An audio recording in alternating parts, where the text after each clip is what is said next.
Bienvenue. Aujourd'hui, on se penche sur les conditions pour une éventuelle réconciliation entre l'Algérie et le Maroc.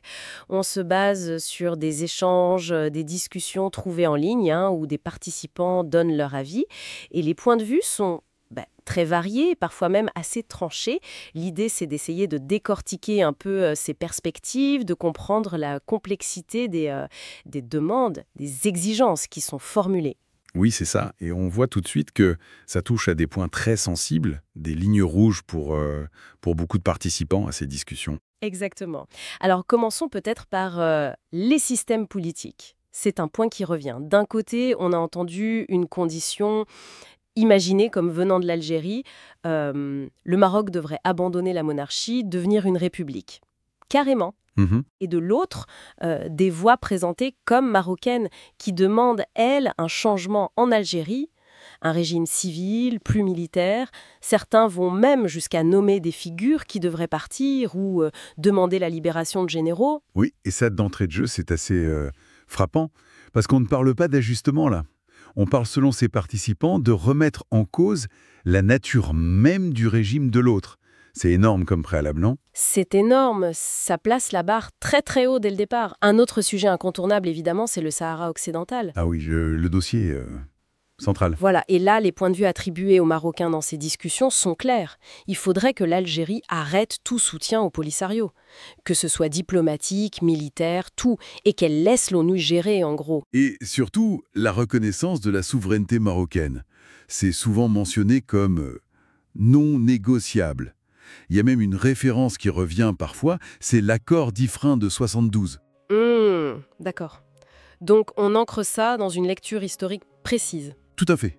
Pour ces participants, c'est vraiment le cœur du problème, la condition sine qua non, en quelque sorte. Et ça mène à la question des frontières, plus largement. Les participants marocains évoquent l'ouverture des frontières, bien sûr. Ce qui est demandé depuis longtemps. Oui, mais aussi le respect d'accords plus anciens sur les tracés. On parle de 1958, de 1972 encore.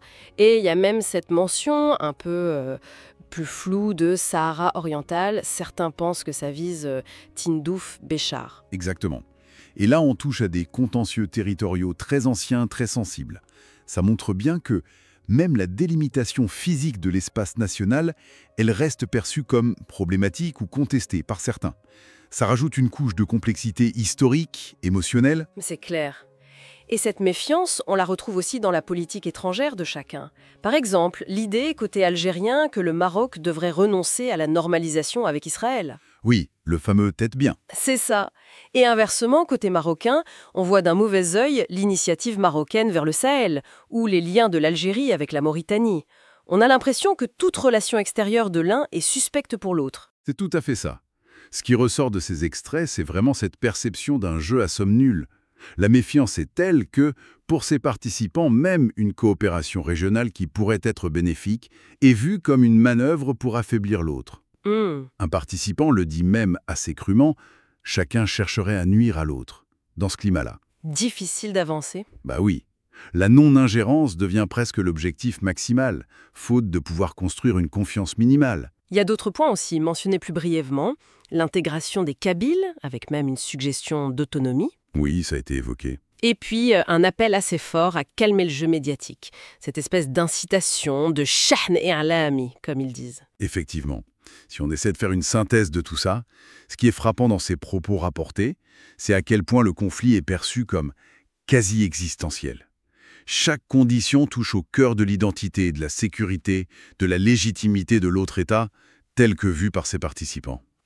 Oui, c'est très profond. Du coup, l'idée de faire des concessions devient hyper compliquée, parce que ça touche à ce qui est vu comme fondamental, non négociable. D'ailleurs, un des participants le reconnaît lui-même. Résoudre tout ça, ça prendra énormément de temps. Alors, qu'est-ce qu'on retient de tout ça finalement? C'est que les positions de départ exprimées dans cette discussion semblent très éloignées. Les exigences sont maximalistes, le fossé des perceptions paraît immense. Trouver un terrain d'entente pour ces participants-là, en tout cas, ça semble très très difficile. Oui. Et ça nous laisse peut-être avec une question pour réfléchir. Au-delà de toutes ces conditions formelles, parfois maximalistes, qu'on a entendues ici, quel changement fondamental de perception mutuelle serait nécessaire? Quel serait le degré minimal de confiance à reconstruire avant même de pouvoir commencer à discuter sérieusement de conditions de réconciliation. C'est peut-être ça la vraie question de fond.